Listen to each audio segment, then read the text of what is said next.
Gravação iniciada, presidente.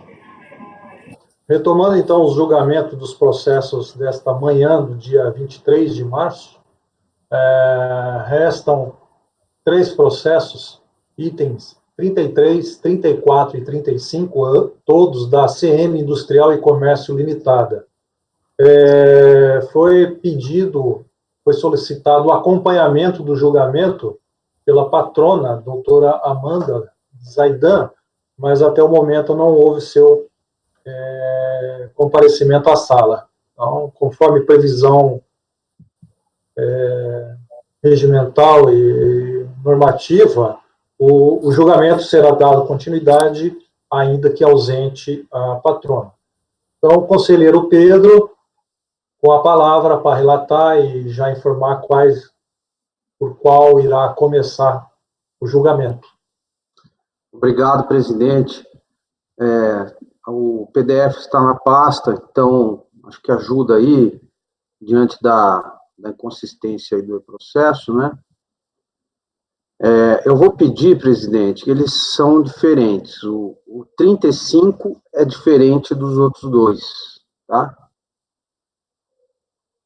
Então, eu vou pedir para fazer o 35, item 35 da pauta primeiro, processo final 2011-64. Pode ser, presidente?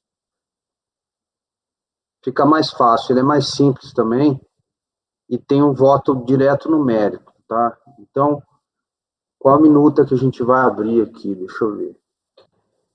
É esse aqui, ó. Mérito CM Indústria 2011-64. Para esse processo tem uma minuta só. Ok?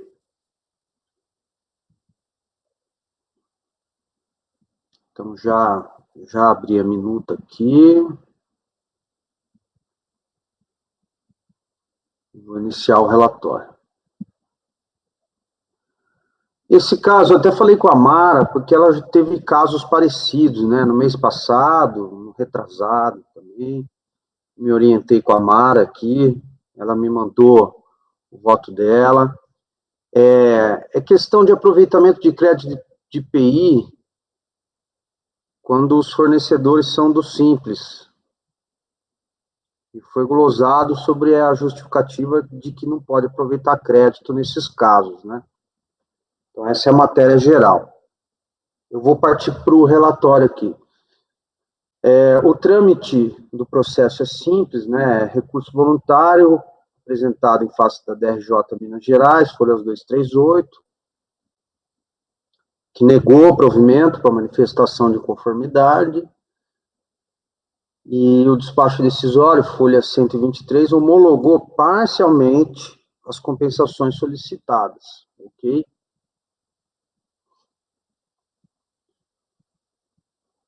Vou ler o relatório aqui e pular algumas partes se der. Bom, então, Perdecomp, IPI segundo trimestre de 2007, no montante de 83 mil. Aí ele faz uma tabelinha. A análise da petição do interessado se deu por via eletrônica. Despacho decisório eletrônico, tá? Com deferimento parcial do saldo credor, como já falei. E homologação parcial da compensação declarada. Fundamentou-se o ato decisório nos seguintes termos. Analisadas as informações prestadas no Perdecomp, constatou-se o valor do crédito solicitado, 83 mil, 83 mil. O valor do crédito reconhecido é 66 mil. O valor do crédito reconhecido foi inferior ao solicitado, em razão dos seguintes motivos. Ocorrência de glosa de créditos considerados indevidos e constatação de que o saldo credor passivo de ressarcimento é inferior ao valor pleiteado. O crédito reconhecido foi insuficiente para compensar integralmente os débitos, tal. Aquela negativa de sempre do despacho decisório eletrônico, né?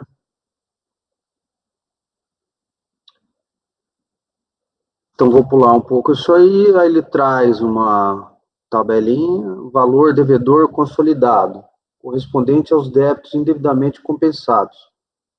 para pagamento até 30 de nove de 2011. Inconformado, o contribuinte apresentou duas manifestações de conformidade, ambas tempestivas, alegando preliminarmente as informações prestadas no PERDECOMP relativas ao ressarcimento de IPI sob a forma de crédito no período de abril de 2007 a dezembro de 2010, mediante notas fiscais de compras de matérias-primas, materiais secundários e outros, todas para fazer parte integrante do produto final da inconformada, foram no mencionado período submetidas no âmbito da empresa a uma constatação da viabilidade de créditos IPI.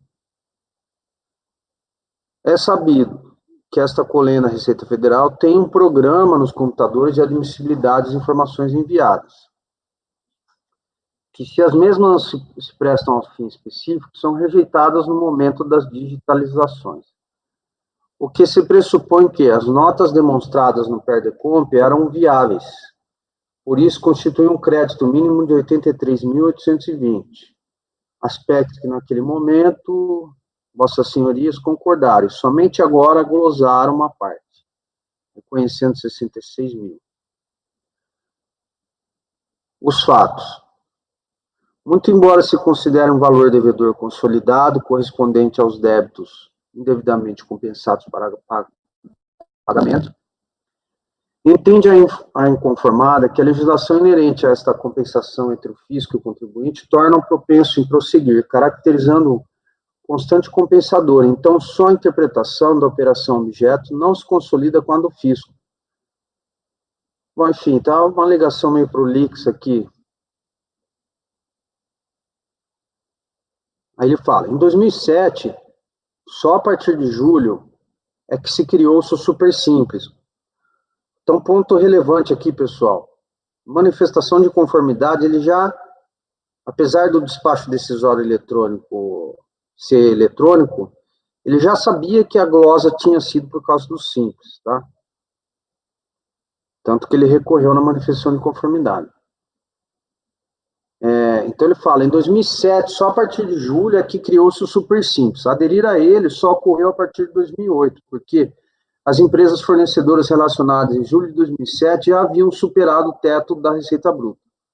Razão que das notas fiscais relacionadas não constava sua vinculação do Simples Nacional. Também existiam outras vedações. Não resta dúvida que atualmente referidas firmas fazem parte do Simples Nacional, face à excelência do regime de tributação. Aí ele fala do direito amplo à defesa, regulamento do IPI.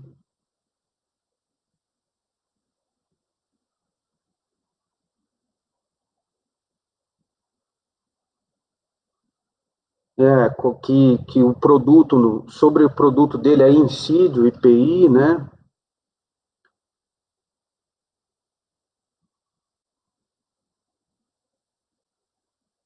Ele fala assim, pela própria caracterização constitucional do tributo, não é possível definir o que estava errado na confecção do referenciado PERDECOMP.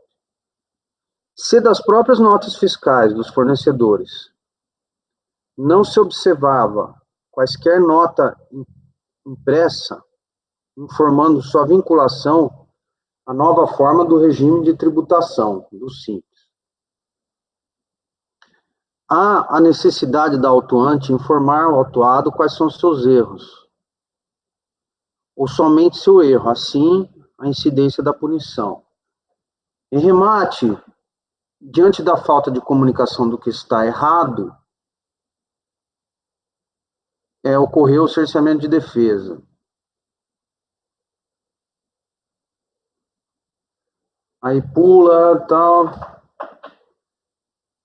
Aí ele repete, os créditos IPI tiveram origem nos documentos fiscais de aquisição de matérias-primas, produtos intermediários e insumos, devidamente escriturados. Que o PERDECOMP foi em conformidade com a legislação.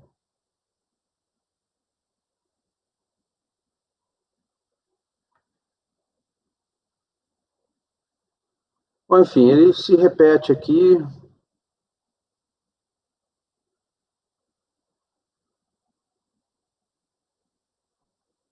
Ele se repete, falando que cumpriu a legislação, né?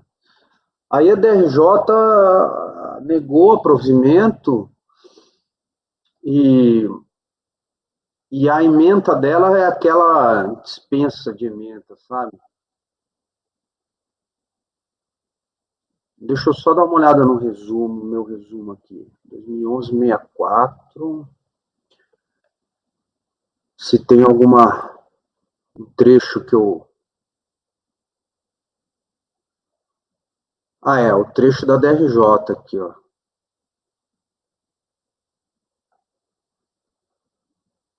Vou ler um trecho da DRJ aqui. Sob a forma de glosas de créditos aproveitados pelo contribuinte em razão de aquisições realizadas por intermédio de optantes pelo Simples Federal, no processamento eletrônico dos dados extraídos do PER, reduziu-se de 83 para 66. Tá. Tais reduções à nomenclatura tributária do IPI constam ao fim do demonstrativo, PER-DECOMP, análise de crédito. Então, tem um demonstrativo lá, né? Relação de notas fiscais com créditos indevidos, créditos por entrados no período, em que estão identificadas e quantificadas para afastar quaisquer ocorrências de erros na avaliação processada eletronicamente, por meio de busca ao sistema CNPJ. Todos esses CNPJs, sem nenhuma exceção, foram confirmados como pertencentes a pessoas jurídicas optantes pelo Simples Federal, à época da emissão das notas fiscais, das quais se utilizou o contribuinte para escriturar os créditos, que aqui se antecipa, foram legitimamente glosados.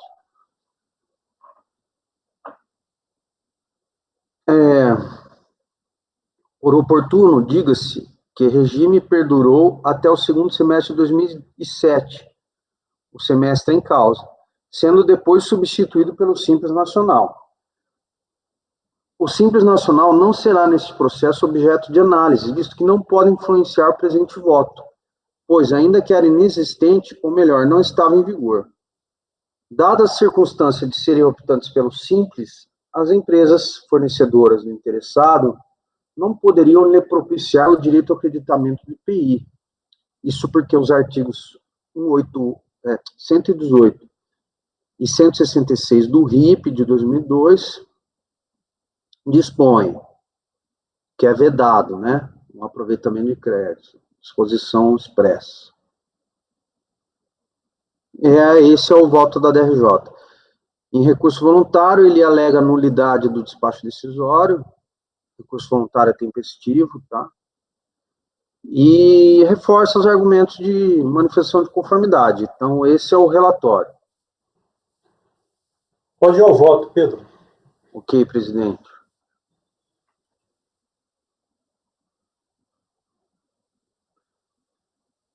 Eu voto por negar a preliminar de nulidade, tá?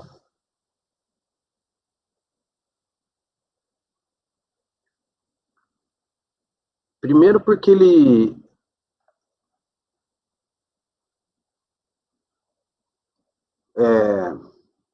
Primeiro porque o devido processo legal foi observado, tá?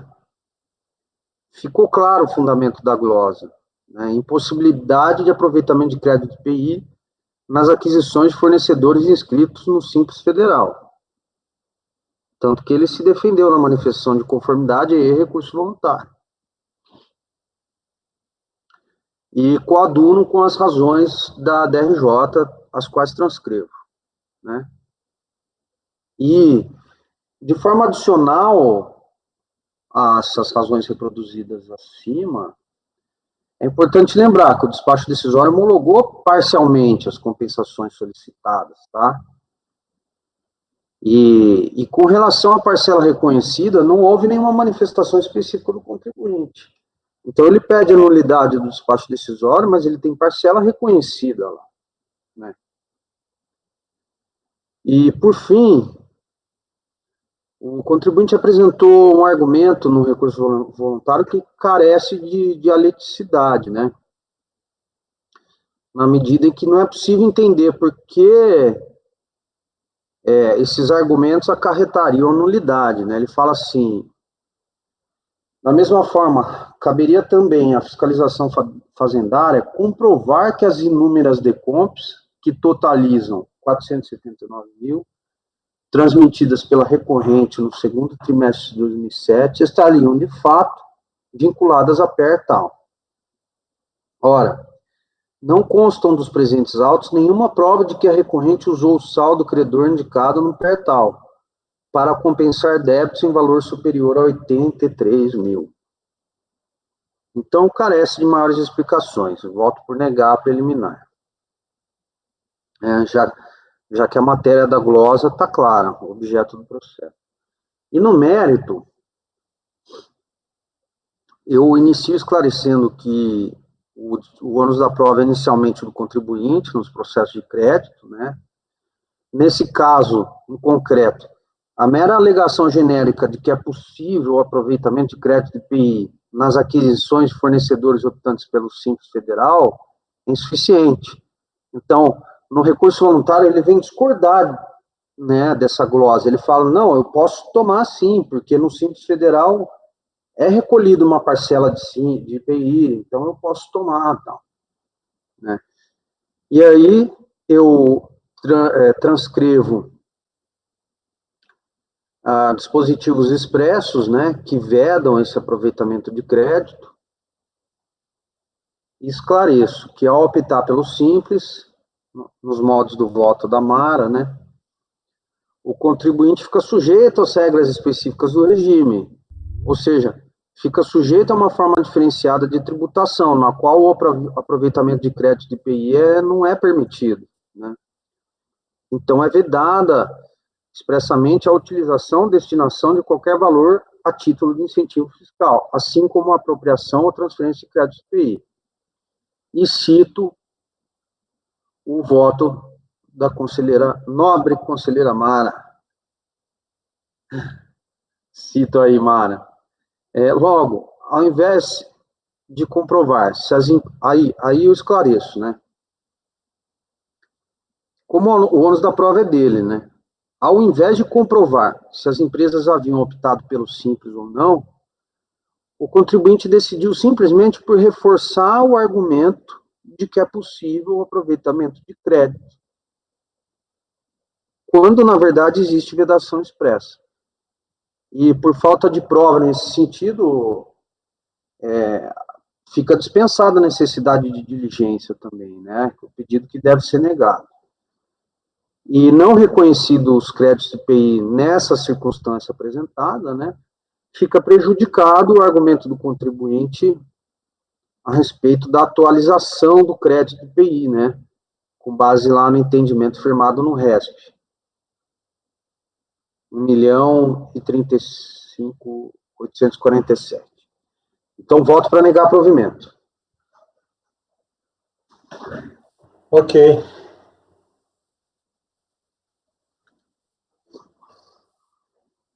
Podemos iniciar a votação, Elcio? Com o relator. Mara? Com o relator. Leonardo? Com o relator. Arnaldo? Acompanho. Laércio? Acompanho. Márcio? Acompanho, presidente. Vedação expressa. Ok, também acompanho. Então, por unanimidade de votos, negou-se provimento ao recurso voluntário. Esse foi o item 35 da pauta, que é processo final 2011-64 da CM Indústria. Acho que teve a rejeição da preliminar de nulidade também, né? Sim. Tá, então vou anotar. Rejeitar.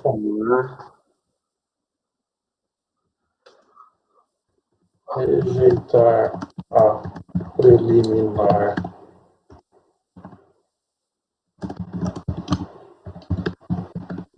solicitada e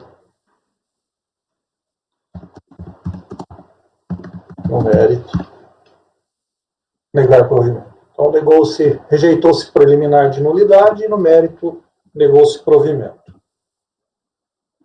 Esse é o item 35 da pauta. O próximo, qual é, Pedro, da CM? Presidente, a gente pode fazer o de cima, que seria o do meio, né? É o 34, item. que é o 2011-86. Isso, eles são iguais. Fazendo esse, a gente resolve o 33. Tá certo. Tá? Só vou pedir para vocês acompanharem comigo no item 34 da pauta. Certo. E vou pedir para vocês abrirem a minuta que está escrito assim, ó. CM-IND 2011-86, sem o mérito na frente. Pode ser? Acharam aí?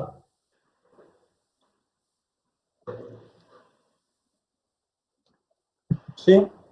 CM-IND 2011-86. Ok? Sim. Bom, então Pode iniciar. Vou iniciar, presidente.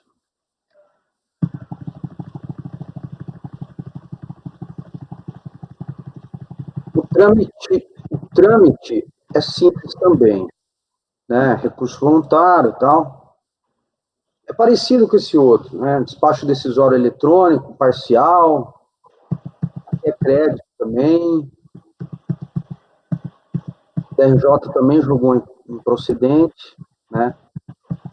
Mas a matéria aqui é diferente do outro. E já adianto aí que, na minha opinião, houve um cerceamento de defesa muito grave aí.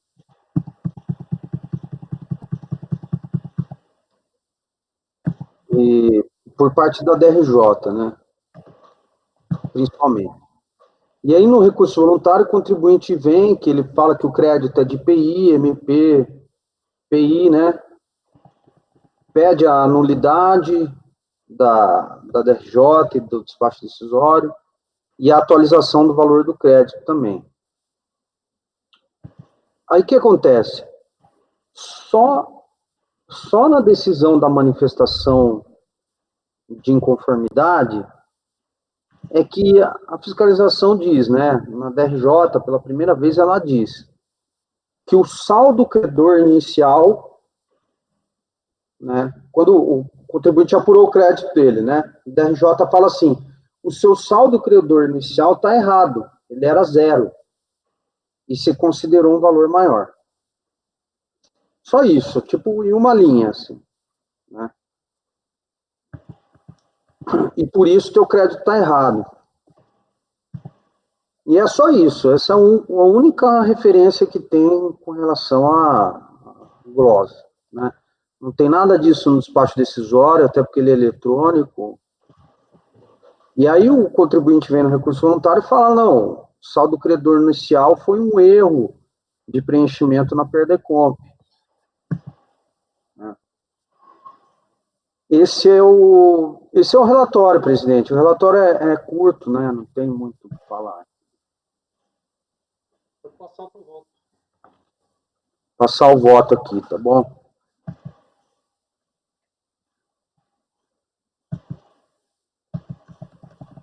Lembrando, DRJ usou aquela ementa que dispensa ementa, né? Dispensou ementa. Tá? Vamos lá. Preliminar. Haja vista que, ao homologar parcialmente as compensações solicitadas, a fiscalização glosou o valor não homologado, né? Conforme pode ser observado na simples leitura do despacho decisório eletrônico de folha 53. Está lá, homologo parcialmente a compensação declarada no Perdecomp e tal. Não há valor a ser restituído, ressarcido para os pedidos de restituição apresentados no Perdecomp e tal. O valor devedor consolidado. Enfim, aquela negativa genérica de sempre, né?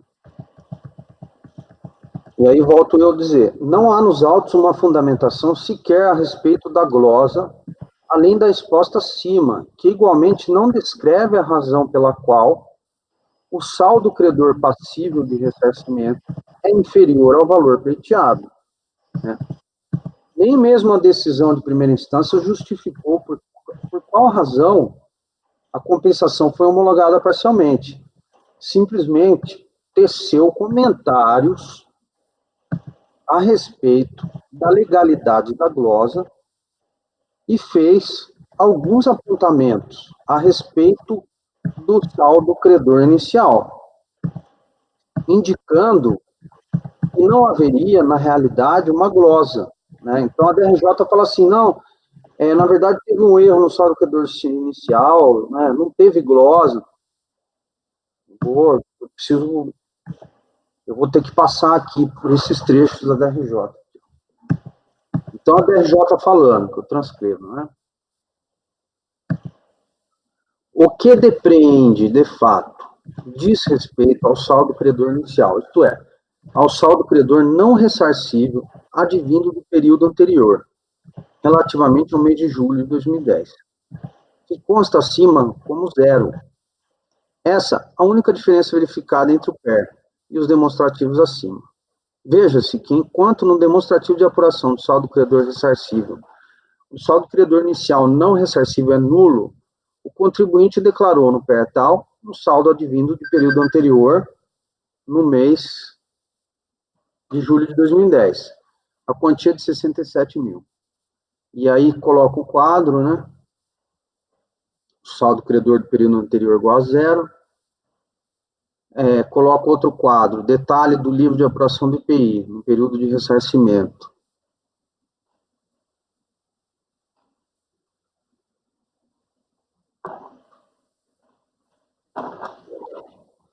E aí mostra que o contribuinte colocou 67 mil no saldo do credor no período anterior, né? Aí DRJ continua. Esse valor, como fez o contribuinte no PER, anular os débitos da escrita, mais os créditos não ressarcíveis relativos aos períodos de apuração do trimestre, deixando os créditos livres para a formação do saldo credor do período. Entretanto, com relação a esse saldo credor inicial de 67 mil, o contribuinte não apresentou nenhuma explicação justificativa, tampouco foi apresentado o RAIP, que eu pudesse sustentar. O contribuinte preferiu apresentar sua tese de insurgência, com base na nulidade do despacho decisório, processamento do direito de defesa, e na correção de créditos, que de fato foram legitimados, segundo a leitura do sistema SCC, ambiente eletrônico. Ora, justifica-se zerar o saldo credor inicial do mês de julho de 2010, isto é, o crédito advindo de períodos anteriores, pois o contribuinte, nos primeiros e segundo trimestres de 2010, não apresentou pedidos de ressarcimento.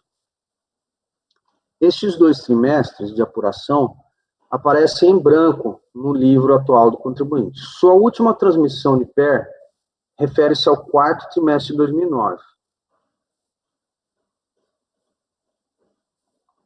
em que o saldo credor foi transferido para o próximo período de apuração, é zero. Ou seja, a última referência encontrada pela SCC em relação ao saldo credor inicial do contribuinte é zero. Busca-se sempre as informações constantes nesse arquivo eletrônico, assim, em sendo nulo o saldo credor, esse valor será o ponto de partida para a apuração do próximo PER, a ser transmitido pelo contribuinte. Explicando melhor, se em 31/12/2009 não havia saldo credor a ser repassado para o primeiro trimestre de 2010, e não tendo apresentado o contribuinte PER para esse período, permaneceu nulo o saldo credor a ser transferido para o segundo trimestre de 2010. Também, não havendo para o segundo trimestre de 2010 o saldo credor inicial a ser transferido para o terceiro trimestre de 2010, foi também nulo, tal qual o valor que foi admitido no despacho decisório. Reproduz a seguir parte do livro atual, né? Aí ele reproduz. No 4º trimestre de 2009, foi deferido ao contribuinte o saldo credor de 41 mil, apurado em 12 de 2009, não sobrando parcela a ser transferida para o período seguinte. O PER anterior, mais próximo ao PER em questão, é o de número tal. Todo o valor pretendido foi deferido ao contribuinte. E finaliza, visualiza-se acima que para o primeiro e segundo trimestre de 2010 não houve transmissão de perda de conta. E a DRJ conclui, né? Com os esclarecimentos acima e tendo em vista que não há nos autos elementos que confirmam o saldo credor inicial lançado pelo contribuinte no PERTAL, na quantia de 67 mil, é de se manter os dados apurados no SCC. Tá? Então, o problema é esse saldo credor inicial de 67 mil. Né? Então, volto eu aqui, e aí eu vou pedir a atenção de vocês. Parece bem fundamentada a DRJ aí, né? Mas eu, na minha posição, eu precisava de mais. Eu vou explicar. Então, a turma julgadora antecedente aí da RJ, ela negou provimento à manifestação de conformidade sob a justificativa de que o contribuinte não tinha apresentado nenhuma comprovação a respeito desse saldo credor, né? Mas como ele poderia, vamos lá, como ele poderia, na manifestação de conformidade, né, comprovar isso, se não há nenhuma menção a respeito desse saldo credor inicial nos atos administrativos anteriores do processo, né? Por uma questão temporal e lógica, ele não poderia, a DRJ não poderia negar, exigir dele algo que ele sequer sabia, né? Então, é nesse momento, a decisão da DRJ, que ficou claro para mim que o devido processo legal não foi observado e que o cerceamento de defesa restou configurado, né? Assim como a decisão da DRJ, ela possui fundamento de decidir que não tem validade, porque ela está exigindo que o contribuinte tenha bola de cristal, né? Então, assim, parafraseando aqui. Então, em consequência, qual a consequência? O contribuinte ele restou impossibilitado de realizar a defesa dele de forma substancial na manifestação de conformidade. Primeiro, por ausência de informações nos autos. Isso é uma parte, que é importante, né? Mas também,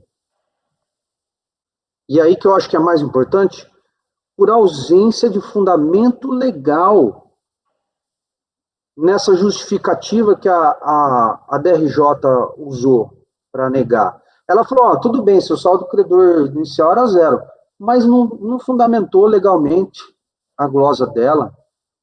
Não tem sequer um comentário a respeito da questão jurídica disso.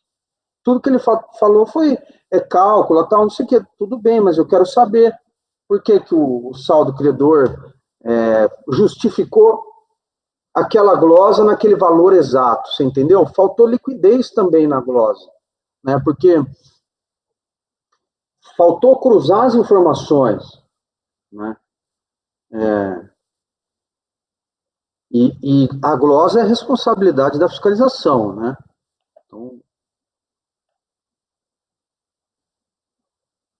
Então não vejo como manter essa glosa, né? Ou seja, como o Márcio sempre diz, faltou rastreabilidade dessa glosa, tá? E cruzamento dessas informações. Porque do jeito que a DRJ colocou, teria que eu, o relator, ou a gente aqui, ver o quanto o saldo credor impactou na glosa. E se a glosa tem ligação com esse saldo credor. Se o valor da glosa é exatamente a consequência do saldo credor ter sido 0 lá. Entendeu? Então, falta liquidez. Então, eu voto por dar parcial provimento para que novo despacho decisório seja proferido com a devida apuração e fundamentação legal da glosa e com a devida ciência ao contribuinte, em detalhes dos atos administrativos. Então, resumindo, eu vi um vício, um cerceamento de defesa grave na DRJ, que a DRJ negou e falou, olha, você não defendeu tal coisa, mas ele nem sabia como é que ele ia defender, né? E ainda assim, por mais que a DRJ tenha trazido uma justificativa, faltou ela cruzar as informações, né? Eu não sei o quanto esse saldo credor zero impactou no valor exato da glosa. Não está justificado isso. Então, voto para que seja proferido novo despacho decisório. Mais ou menos nos modos de outros casos que a gente vota, né? O despacho decisório eletrônico. Esse é o voto, presidente. Ok. Pronto para o voto, Elcio? Eu gostaria de fazer algumas considerações antes. Bom, esse despacho decisório eletrônico, ele vem acompanhado de uns demonstrativos, né? Que a DRJ enfatizou bem. E lá fala os valores foram glosados e não tem muito detalhamento, não. Mas lá no despacho decisório, e já tive vários processos nesse sentido, lá tem informando que o detalhamento da glosa está no documento disponível no site da Receita. Está lá escrito no despacho decisório. Provavelmente a DRJ consultou esse demonstrativo, não sei. Mas a análise da DRJ, ela analisou o quê? Ela analisou o RAIP, o livro de apuração do IPI. E lá ela verificou que para que ela... Primeiro, ela foi até além do que o contribuinte pediu. Porque o contribuinte na manifestação de conformidade, ele falou que tinha créditos conforme notas fiscais. Ele nem fala que créditos são esses, para você saber se enquadra no conceito de insumo. Ele simplesmente fala, eu tenho créditos conforme notas fiscais foram apresentadas e eu tenho direito ao crédito. Aí vem a DRJ e fala, não, ela analisa o hype e confronta com o PERDECOMP e fala, não, na verdade, você não houve glosa de crédito no presente caso. Acontece o seguinte, que você tinha um crédito de períodos anteriores lá que não subsiste. Inclusive, ela até fala que ele não comprovou esse saldo de períodos anteriores e que ela até faz eu não li detalhadamente, não. Ela fala assim que tem comprovação de que parte desse crédito foi utilizado no período anterior. Um item lá da decisão fala isso. Então, assim, mas a defesa do contribuinte é quase... E eu não entendo porque ele apresenta duas manifestações de conformidade. Ele não fala que crédito que ele está querendo. Ele não fala. Ele não explicita. Ele simplesmente remete às notas fiscais. Ele fala que é de MP, PI.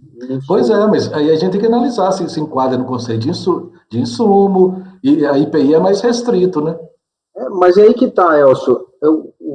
Você entende que isso acabou ficando para nós? Foi ficando para nós. Deveria o despacho decisório ter analisado isso aí melhor, entendeu? Eu senti uma falta aqui de maturidade nesse processo. Eu não fiquei à vontade, nem... a princípio, você fala, tá bom, vou negar. Mas aí eu fiquei pensando, falei, pô, mas como que a DRJ negou lá, né? E eu dei uma olhada nos anexos aí e tal. Pelo que tem no processo, Elcio, não dá para entender o porquê da glosa. Eu poderia até ir lá no site e tal, mas me atendo ao que está dentro dos autos, eu não consigo. A DRJ faz... Mas, ô Pedro, será que não seria melhor, então, baixar em diligência para que esclarecesse melhor os detalhes do despacho decisório? É mais adequado, Elcio, sim, é mais adequado, porque aí não anularia, né, não dava, pode ser. É porque a defesa do recorrente é muito fraca. É muito fraca. Bom, antes de passar a palavra à Mara, justamente, nesse caso, há um detalhamento que o despacho decisório indica para que o contribuinte vá lá e veja a motivação. Ali estão os créditos em que foram glosados. Cabe a ele, então, fazer esse questionamento. E não, ele simplesmente ele traz o conceito jurídico do artigo 19, artigo 11 da lei, e simplesmente diz que ele não teria como se defender porque não tem a explicitação. Mas apesar de que o demonstrativo não veio até nós, ele Ele deve ter consultado, e dali ele deveria indicar, olha, não concordo com isso, aquilo está errado, algo assim. Mara, palavra com você. Só mais um detalhezinho, Mara, desculpa aqui. E outra coisa, Paulo, ele é que pediu o crédito, né? Então ele sabe que crédito ele está pedindo. Sim. Ele sabe que crédito ele está pedindo. Ok. Mara. Aqui, pelo que eu vi aqui que eu apurei, para mim, eu não estou vendo essa complicação toda, não. É um despacho decisório eletrônico em que foi feito batimento de sistema em cima de informações que o contribuinte tinha colocado no sistema. E não houve análise manual nenhuma aqui, é tudo eletrônico. E foi feito em cima. E o que a fiscalização, no acordo da DRJ está bem claro isso, o que a fiscalização fez foi considerar que alguns créditos não entravam, não tinham base legal para poder ser considerado como crédito.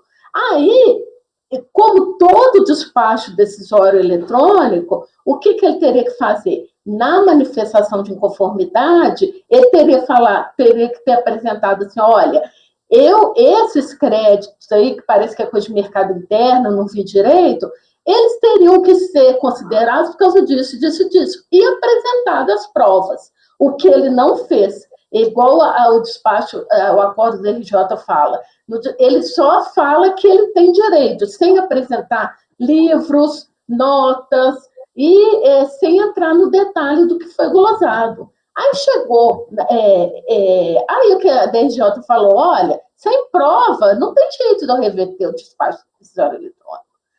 Quando chega aqui no recurso voluntário, ele faz a mesma coisa, ele não apresenta a prova, que até a gente aceitaria se ele tivesse apresentado essas provas agora e rebatido. Eu não vejo aí como cerceamento do direito de defesa, né, que ele teve, não. O que eu vejo aí é o despacho decisório eletrônico que ele deveria ter apresentado prova do crédito dele, ele não apresentou. Então, o meu voto, já vou adiantar, é negativo de provimento.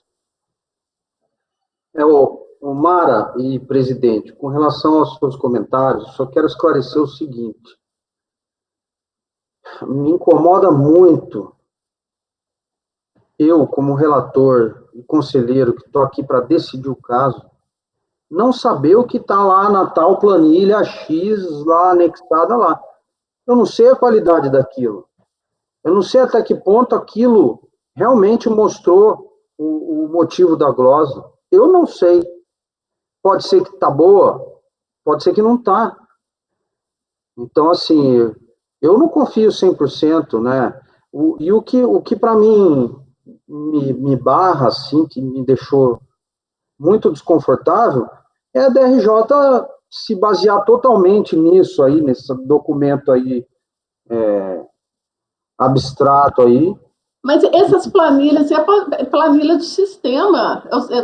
Todo processo vem com essas duas planilhinhas aí, demonstrativo de apuração. Isso eu sei, Mário, isso eu sei, mas não tem nenhuma justificativa, algo que realmente justifica a glosa, além dele ter falado isso do saldo. Mas ele está pedindo crédito, Pedro, ele está pedindo crédito, ele que teria que ter falado por que ele não tem contabilidade, não?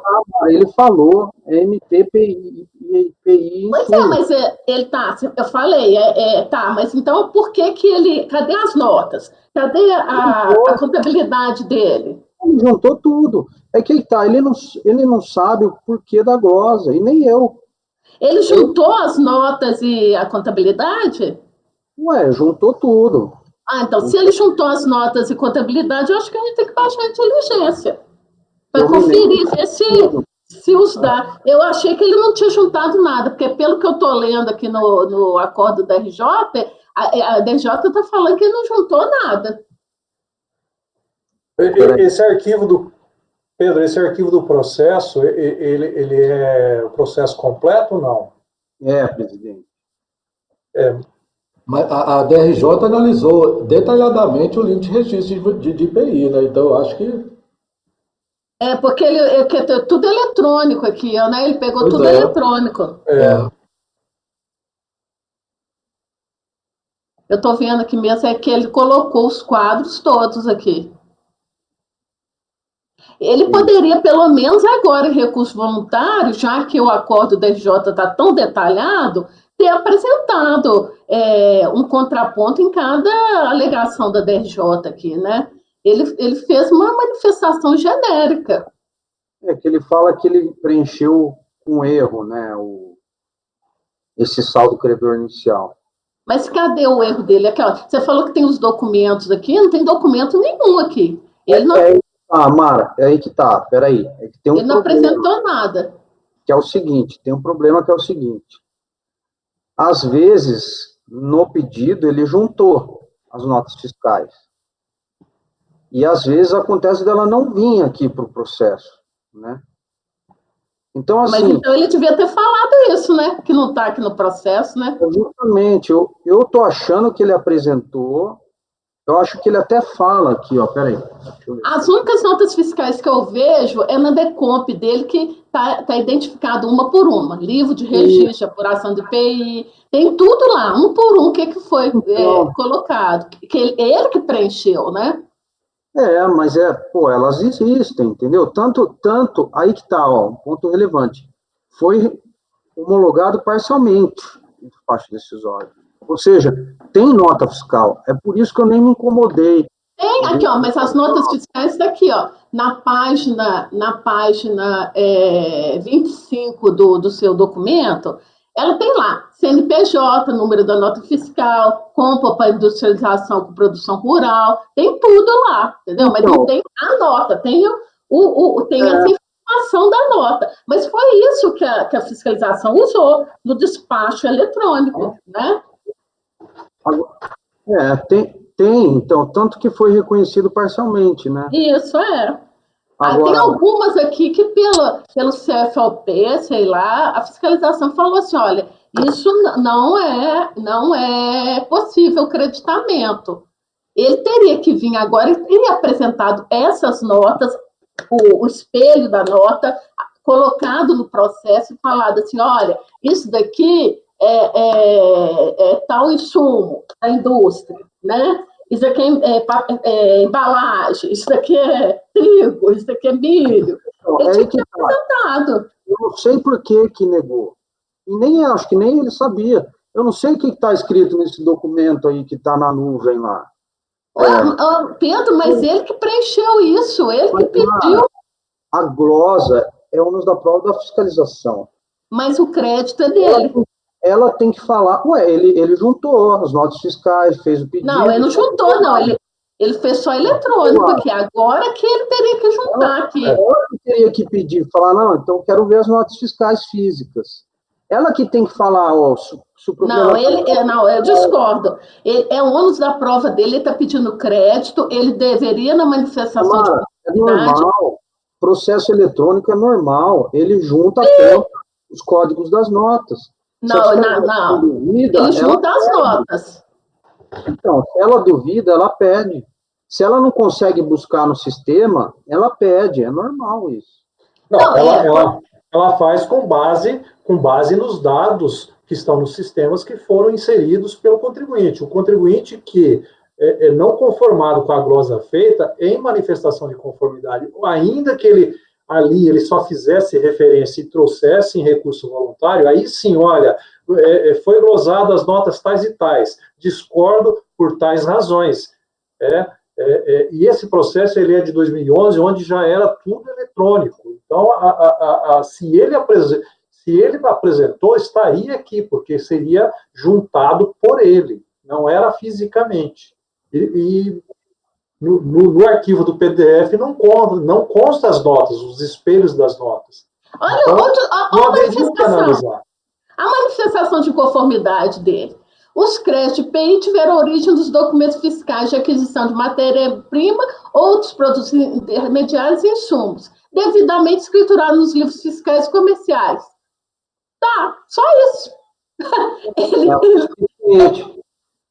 o suficiente. Não, estou falando. Aí ele faz outras alegações de direito, em 2 páginas. Então tá, por que ele não falou assim, a matéria-prima tal, eu uso em tal coisa assim, tal, ela merece ser considerada? Tanto que foi reconhecido parcialmente, Mara. Bom, Conhecido parcialmente é aquelas que a fiscalização viu que eram óbvias. Então, mas eu quero saber quais são as não óbvias. Por que não mas reconheceu? aí, não, aí o contribuinte tinha que estar indicando. Eu entendo isso. Ele Eu só- já eu vi acho- casos aqui na. Ele não Eu ficou. já vi casos aqui na turma em que baixa em diligência com essas informações aqui. Entendeu? Eu já vi casos, assim, a gente já votou o caso que baixou em diligência. Né? Eu, particularmente, eu acho que não é caso de baixar, é de negar provimento. Mas se a turma resolver baixar em diligência para conferir isso. Bom, o Elson, até na sua manifestação, ele até comentou a situação do Pedro estar mudando, alterando o voto para a diligência, né? Então, Pedro, primeiramente, faça sua manifestação no sentido de manter o voto como está, ou mesmo seria a proposta de conversão em diligência para que a gente, como preliminar, decidisse quanto a diligência ou não. Não, sem dúvida, presidente. Não, primeiro ponto, assim, quero que todo mundo fique à vontade para votar como quer, né? O debate enriqueceu aqui a análise e eu estou disposto, sim, a mudar para diligência. É mais adequado, é mais equilibrado, é um resultado mais equilibrado. Assim, eu continuo sem me conformar de exigir do contribuinte algo que ele não sequer foi informado. Né? Eu não tenho ciência daquele documento lá que está anexado no site da Receita. Então, Ok, mas você já está propondo a diligência. Aceitando. Tá. Elcio? Eu já tive um processo muitíssimo parecido com esse, só que a DRJ, na hora que ela foi julgar, ela trouxe esse documento que estava no site da Receita, contendo informações mais detalhadas. Nesse aqui, ela nem faz referência a ele, né? Ela já parte direto para analisar o hype. Eu acho que não prejudicaria baixar a diligência para esclarecer isso melhor, não. Tá. Eu acompanho a diligência. Mara? Eu também não vou me opor à diligência, né? Apesar de que eu sou de uma aplicação mais restrita. Eu acho que o ônus da prova era dele e ele teria que ter apresentado. Afinal de contas, as informações são dele. Ele sabe o que ele informou para a Receita. Então, ele teria que ter controle sobre isso. Mas já que o julgador está em dúvida aí, eu acho que a gente tem que propiciar segurança ao julgador, né? Então, para ele fazer o voto dele correto. Então, eu acompanho a diligência. Ok. Leonardo? Acompanho pela diligência. Arnaldo? Eu acho que a recorrente aí não trouxe aos autos nenhuma prova mesmo. Eu estou bem desconfortável em baixar em diligência, porque eu não vi um esforço da recorrente em trazer para os autos.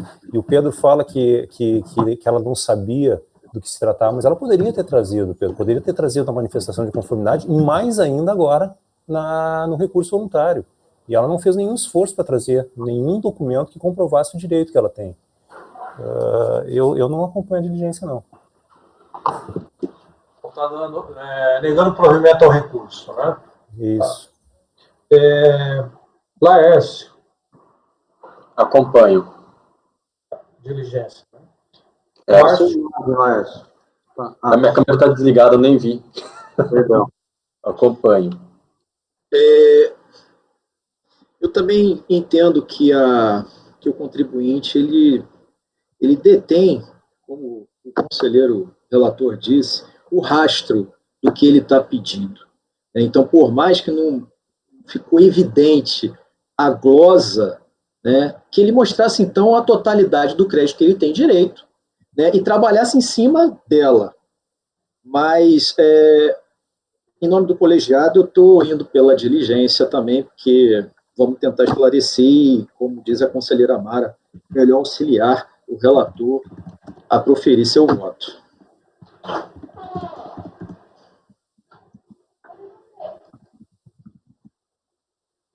Eu também acompanho a proposta de diligência, mesmo porque se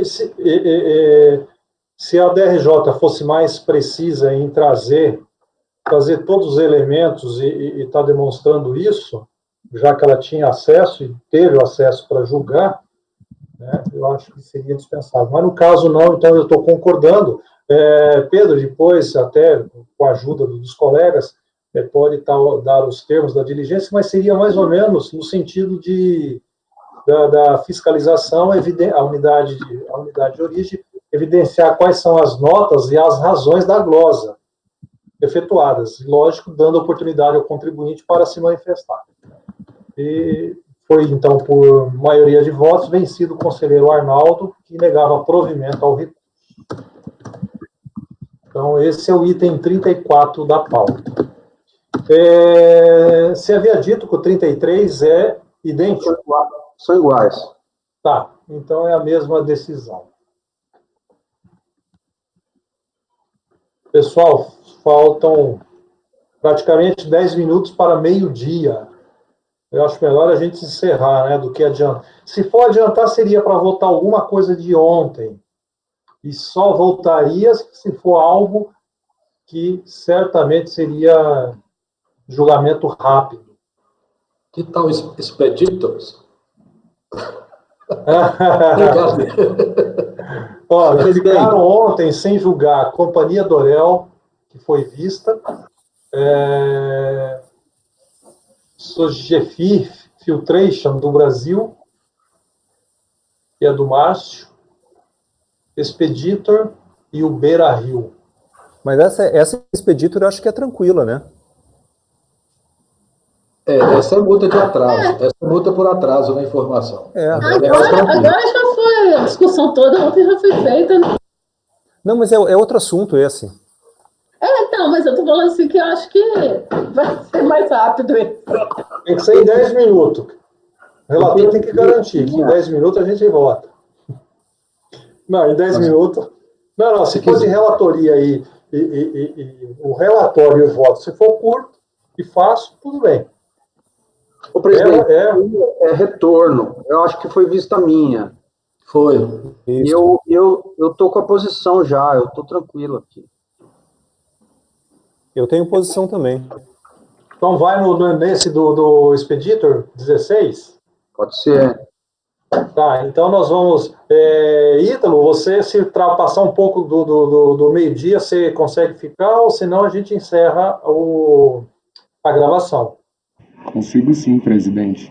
Tá, então a gente continua, encerramos os processos da manhã do dia 23, então vamos retomar julgamento dos processos de ontem, item 16 da pauta, Expeditors International do Brasil, relatoria do conselheiro Elcio. Ele saiu em vista para o conselheiro Pedro. O relator havia afastado a preliminar de nulidade e, no mérito, negou o provimento ao recurso. Acompanhou o relator, o conselheiro Amara. Divergiu o conselheiro Leonardo, que dava provimento ao recurso. Então, breve relatório e voto, Elcio, do 16. Ok, então aqui é um auto de infração, né? A multa regulamentar por intempestividade da informação prestada pelo responsável acerca da desconsolidação da carga. Aí, no auto de infração constou que a carga, objeto da desconsolidação e encomenda, foi trazida ao Porto de Santos, acondicionada no container tal, navio tal, tudo em viagem tal, dia tal, com atracação registrada às 15h58. O agente de carga está obrigado a prestar informação sobre as cargas, informando esta lançada. Aí tem aquela questão do submaster, né? E a realização da desconsolidação deve ser feita até o registro da atracação no porto de destino, pois realizada após, o próprio sistema está programado para promover o bloqueio. A exceção da regra indicada no item anterior ocorre quando o CE genérico tiver sido incluído em menos de 2 horas. É aquela regra que tem lá, no ato declaratório COREP. O conhecimento eletrônico submaster número tal foi incluído em 7/7/1857, sendo retificado de ofício às 9h23 do dia 29/7/2008. O registro da atracação ocorreu em 6/7/2008, às 15h58, e a desconsolidação foi concluída a destempo, às 17h07, do dia 30/7/2008. Aí tem aí o número do CE. Aí vem toda a discussão, o fundamento da responsabilização, né, da pessoa, e não havendo dúvida quanto à materialidade do fato, e sendo intempestiva, né, e exige a multa. Na impugnação, o contribuinte requereu a improcedência do auto, e alegando que em nenhum momento deixou de prestar informação sobre a carga, tratando de atuação de um excesso de zelo da fiscalização, pois a condição de agente marítimo do transportador Nevoc, munida das cópias dos conhecimentos de transporte marítimo que foram encaminhados, procedeu ao sistema Siscomex Carga as anotações necessárias. Tendo o armador apresentado informações sobre a carga transportada através do conhecimento master associado ao manifesto eletrônico, todos os prazos exigidos pela Receita Federal foram cumpridos. Consequentemente, a mesa não sofreu nenhum tipo de dificuldade para fiscalizar. Apesar da responsabilidade por infracionalização tributária independer da intenção do agente ou do responsável, natureza e extensão do ato, não menos verdade é que a eventual responsabilidade que ele possa ser atribuída fica excluída pela denúncia espontânea, mediante a aplicação da denúncia espontânea. E merece destaque aquela discussão que nos vários que nós julgamos no mês passado, né, que o artigo 50 da IN, ele foi alterado, e na alteração foi feita referência apenas ao CAPT, né, e não fez referência ao despacho, ao parágrafo único. Então ele alega que teria sido revogado o parágrafo. E a aplicação dessa multa pela retificação do agregado fere de forma geral o princípio do bis in idem. A DRJ decidiu afastar a denúncia espontânea por não se aplicar a exigência de multa regulamentar. Ok. Cientificada a decisão. As outras questões, a DRJ considerou como se foram questões acerca de inconstitucionalidade, né? Que a lei, as alegações dos contribuintes se baseiam na inconstitucionalidade daquela exigência. Cientificada a decisão de primeira instância, ele requereu em preliminar a nulidade da audifração por deficiência da exposição dos fatos, na fundamentação da instituição probatória e no mérito do cancelamento da autuação, alegando que até 1º de abril de 2009 não existia obrigação legal do transportador efetuar o registro das operações nos prazos do artigo 22. Aqui ele inova. O ato praticado de forma espontânea, de novo, da denúncia espontânea. E considerando o princípio da segurança jurídica, por estar presente causa excludente de responsabilidade do recorrente, ele estava impossibilitado de efetuar o registro dentro dos prazos, em virtude do atraso imputável à desconsolidação do CE mercante submaster de responsabilidade de terceiros. É o relatório. Então, aqui eu reproduzo, né, os dispositivos normativos em que se baseou a autuação. Está aqui o Decreto-Lei 37, o artigo 37, parágrafo 1º, o artigo 107, inciso 4º, a linha E, a IN 800 de 2007, que vem a ser a IN que tem aquele artigo 50, bem como o artigo 22, né? Conforme se verifica do possível supro, o agente de carga deve prestar informação à Receita relativa ao veículo e carga nos prazos pré-estipulados, sob pena de aplicação da multa de 5.000. A contrariedade do recorrente se restringe a 4 argumentos de defesa, a saber, preliminar de nulidade da audifração por deficiência na exposição dos fatos, na fundamentação e na instrução probatória. Até 1º de abril de 2000 não existia obrigação legal de efetuar o registro, e aplicação de denúncia espontânea, e impossibilidade de efetuar o registro, porque ele dependia da informação relativa à desconsolidação do CE mercante submaster. Bom, a preliminar de nulidade da autofração, vou ter que ler aqui que eu não lembro. O recorrente alega que na narrativa dos fatos descritos no auto de infração, a autoridade fiscal limitou-se a apontar o número dos conhecimentos eletrônicos, a data da prestação de informação do CS e da atracação, sem tecer qualquer consideração acerca dos contornos dos fatos que deram origem à infração, não fazendo menção às intercorrências registradas no CE genérico master, de modo a comprovar que o atraso no registro das informações não se dera por omissão, retificação ou exclusão de todos os dados do CE genérico master, cuja prestação das informações é de responsabilidade do transportador. Segundo ele, a auto-infração por imperativo legal deve conter o nome da embarcação, número de viagem, data e horário de atracação, e aqui eu demonstro lá que lá no auto-infração tem todas essas informações que ele está alegando que não existem. Está lá os números do CE, a data, a hora, o navio, a viagem, o número da viagem, a data, tudo lá. Inclusive até as escalas, o manifesto eletrônico, tem todas as informações lá no auto-infração.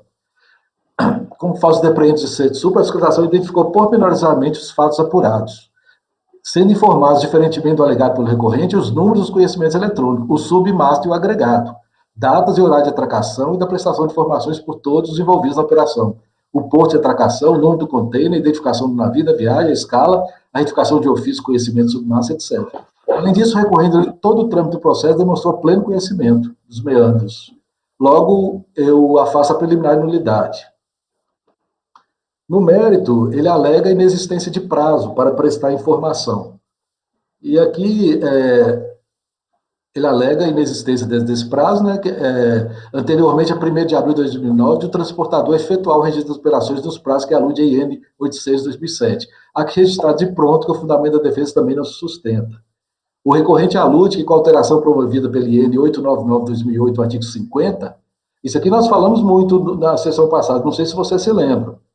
Se for o caso, eu posso até passar por cima. Porque eu até já falei, né? Porque a Receita, ela alterou, ela postergou a entrada em vigor do artigo 22, que fixa prazos específicos, e quando ela, nessa IN 899, ela só falou o caput, ela não falou do parágrafo do artigo. Então, o contribuinte considera, como ela falou só do caput, e só o caput que tinha que ser alterado. Isso aqui nós votamos no mês passado, foram todos eles tinham essa questão, quase todos, e que não procede, porque apesar de na alteração constar só o caput, na redação da IN, que continuou vigente, o parágrafo único está lá ainda presente, né? E é a mesma autoridade que gerou o ato, então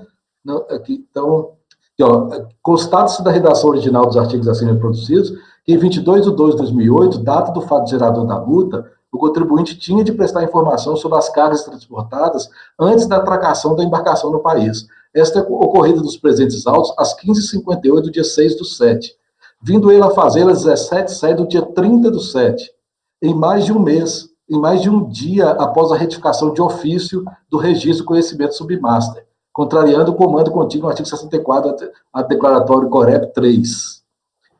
Em 31 de 2 de 2008, a IN 899 assim estipulou, que é aquela questão, né? Como a IN indicou nova redação 250, sem fazer referência ao parágrafo 1, eu já falei bastante sobre isso. No entanto, a redação vigente mantém o parágrafo único, então não há que alegar que ele deixou de existir. Aqui eu trago algumas decisões do CARF, né, sobre a matéria, e notas do excesso supra que é passivo o entendimento que a INRFB 899 modificou apenas o caput do artigo 50, não tendo revogado seu parágrafo único. E a denúncia espontânea, nós temos a súmula CARF 126, né, que afasta, e aqui vem a questão da exclusão da responsabilidade.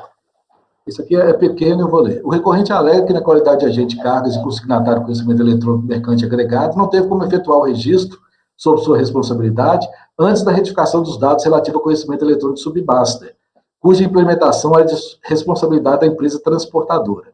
Segundo ele, o armador efetuar a retificação do CE mercante no sistema somente em 29 do 7, às 9h23, a partir de quando passou a ser possível proceder ao registro do CE mercante agregado, pois o sistema somente permite a inclusão do CE house de responsabilidade do recorrente após a inclusão do CE master, de responsabilidade de terceiros.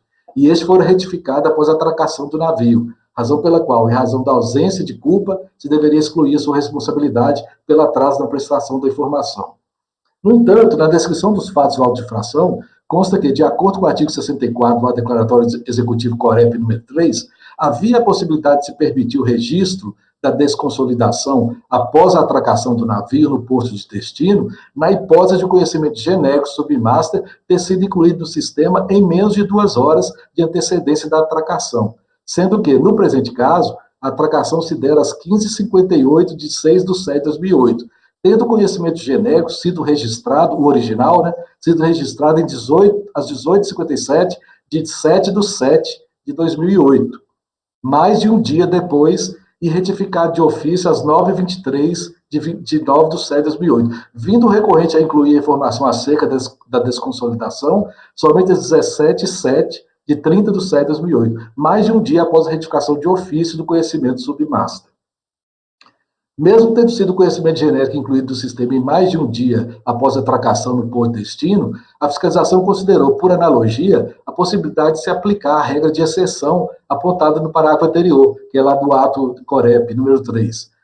Não tendo sido possível, mesmo assim, excluir a responsabilidade do recorrente, pois o registro por ele efetuado ocorrera 23 dias após o registro submaster, original, né? E mais de um dia após a retificação de ofício desse documento. Dessa forma, mesmo considerando apenas o momento da retificação de ofício, conhecimento submaster, o recorrente registrou a informação ao seu cargo somente após 1 dia e 7 horas, não se vislumbrando, por conseguinte, suporte às suas alegações de exclusão de responsabilidade. Eu voto para afastar a preliminar de nulidade e, no mérito, negar provimento.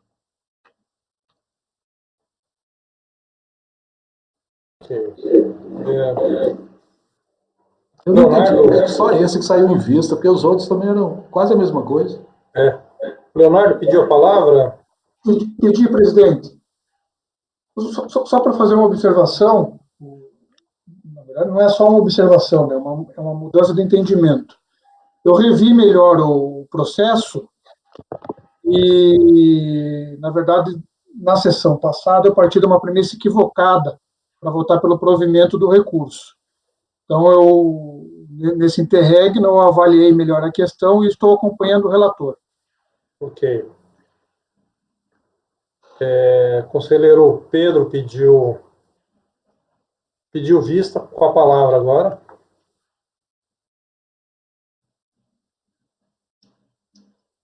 Está sem som. Obrigado, Márcio. Esse botão mudo aqui, nossa, esse botão é...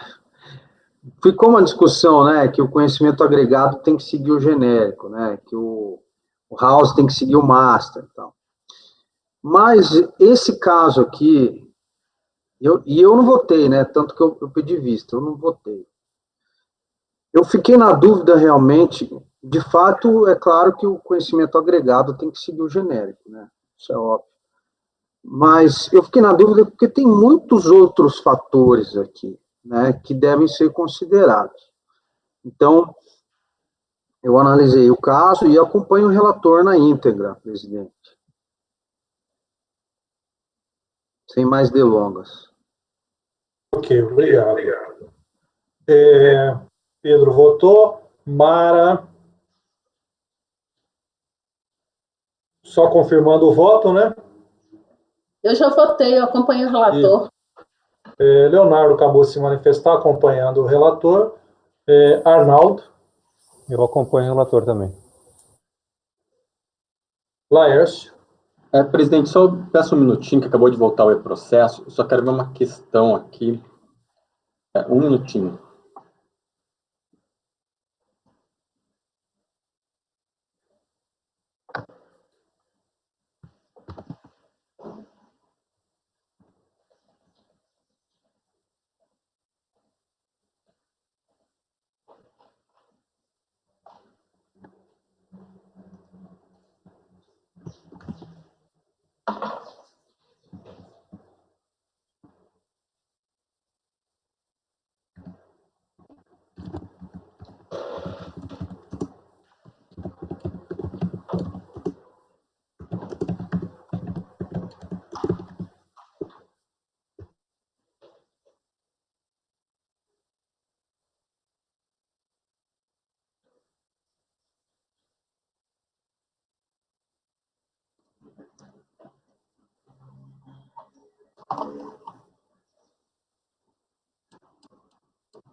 Presidente, aqui eu vou dar eu vou acompanhar o relator, mas eu queria fazer uma um pronunciamento aqui. Por quê? Acho que é meio que sabido entre todos aqui no CARF que mês passado se iniciou a discussão sobre a prescrição intercorrente novamente, em especial a antiga turma da Mara, né, Mara? Acho que quem iniciou foi o Diego, não foi não? Foi o Diego ou o Carlos Daniel? O Carlos Daniel, que daí, mas dentro do CARF veio isso. Então, o que acontece? Eu fiz uma declaração de voto, que eu vou querer, depois que consta na minha pasta como prescrição intercorrente, e eu acho que, enfim, eu vou tentar ser um tanto sucinto, até pelo adiantar do horário, que vou fazendo algumas considerações, no fundo, para concordar com o relator, tá? Bem, trago para o colegiado o debate em relação à prescrição intercorrente no presente julgado. Recentemente o CARF, a turma tal, que depois eu vou mencionar, que verificou sobre o alcance da súmula 11 do CARF, que ele vai dizendo o quê? Que a prescrição intercorrente no processo, não se aplica a prescrição intercorrente no processo administrativo fiscal. Eu coloco ali que essa súmula, ao invocar os precedentes, em nenhum momento trouxe matéria de direito aduaneiro, somente de PIS, COFINS, IPI, entre outros. Devem fazendo uma digressão que o direito aduaneiro é uma matéria autônoma, que em muitos casos ele tem um caráter camaleônico. Por quê? Digo camaleônico. Em determinados momentos estamos discutindo tributo, em outros momentos a questão da multa, sanção. E que esse fator deve ser analisado de modo um pouco mais limitado, com mais atenção, pois conforme o processo é devolvido ao CARF, vamos verificar qual que é a natureza dessa sanção. E por quê? A legislação, ela traz apenas que, em relação a essas multas, a maioria desses casos aduaneiros, deve-se seguir o rito do processo administrativo fiscal, que é o decreto 70.235/32. Porém, ao determinar que deve seguir o rito, ela não impõe a natureza do procedimento, pois o procedimento ele é aduaneiro, o procedimento é aquele adotado lá embaixo. Só que o rito para a aplicação do primeiro e segundo grau não altera a natureza do processo ou do procedimento. Então, aparentemente nós estaremos nos deparar pela prescrição e decadência, que o decadência seria o direito material e não processual. No entanto, a Lei 9.873, em seu artigo 1º, ela prescreve o quê? Que a ação punitiva da administração pública federal, direta ou indireta, é de 5 anos. Daí, no parágrafo 1º, que somente de 3 anos, incide a prescrição no procedimento administrativo paralisado por mais de 3 anos, ou seja, quando há uma sanção punitiva do Estado, que não aquela tributária, seria de 3 anos. Por outro vértice, o artigo 5º da mesma lei faz uma ressalva, que diz o quê? O dispositivo nesta lei não se aplica às infrações de natureza funcional e aos processos e procedimentos de natureza tributária. Então, aqui eu estou verificando, destacando que esse processo não é tributário, nem a natureza dele de procedimento tributário. Porém, reconheço, sim, que a legislação indica para a gente seguir o PAF, mas só determina, siga aquele rito. Não é um procedimento. Eu venho dizendo aqui que a natureza do direito material é vindicada ao processo essencial na determinação da aplicabilidade ou não da referida lei, tendo em vista que a prescrição intercorrente atinge a própria pretensão punitiva do Estado, tendo a natureza jurídica de questão de mérito. Nos termos do artigo 487.2 do CPC, o fato de ser alegado preliminarmente não faz com que ela se confunda com uma matéria de natureza processual, então que é matéria de mérito. Então, a multa em apreço não tem natureza tributária. Ela foi aplicada pela fiscalização do em decorrência do exercício do poder de polícia estatal consistente ao controle sobre o exercício, ou seja, está sendo analisado o controle. E eu continuo. Daí trago novamente o parágrafo 1º, fazendo uma consideração, e trago jurisprudência. Aqui não constou no meu voto, mas tem uma jurisprudência recente do TRF4 deste mês, no mesmo sentido. Eu trago algumas outras mais, tem decisão do STJ, e assim vou colacionar algumas jurisprudências. E ainda também decisão da própria doutora Vera Lúcia Ponciano, que recentemente julgou um caso, ainda ela é do comitê de seleção aqui do CARF, e eu venho compreendendo que a prescrição é de 3 anos. No entanto, por deveres funcionais, eu tenho que aplicar a súmula, não posso ignorá-la e deixá-la de aplicá-la. Então, presidente, eu estou conhecendo de ofício dessa matéria, no entanto, para mim, a súmula 11 não analisou os precedentes de matéria aduaneira, porém, como ela é vinculativa e por dever funcional, eu tenho que aplicá-la. E por isso estou acompanhando o relator na íntegra e vou querer declarar voto para, quem sabe, uma possível revisão lá na frente dessa súmula, inclusive. Meu voto.